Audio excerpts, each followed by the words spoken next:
Here are 3 stories based on true crimes. Story 1.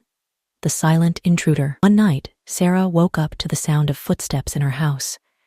She lived alone and knew no one should be there. Gripped with fear, she quietly grabbed her phone and dialed 911, whispering her address. The operator assured her that help was on the way. But the footsteps grew louder, closer.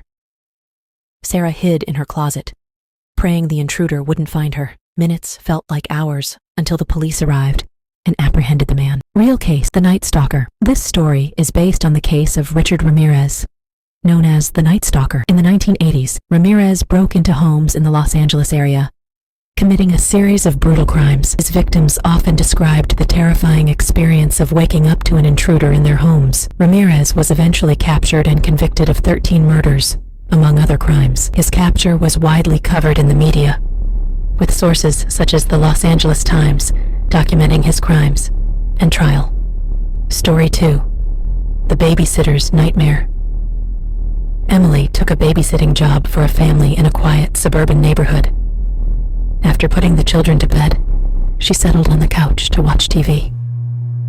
An hour later, the phone rang. She answered, and a voice whispered, "Have you checked on the children?" Thinking it was a prank call, she hung up. But the calls persisted, each more menacing than the last. Panicking, she called the police, who traced the call and discovered it was coming from inside the house. The police arrived just in time to catch the intruder before he could harm Emily or the children. Real case, the Missouri babysitter. This story is inspired by the true crime case of Jeanette Chrisman, a babysitter who was brutally murdered in Columbia, Missouri in 1950. Chrisman received a phone call from her attacker before he broke into the house and killed her.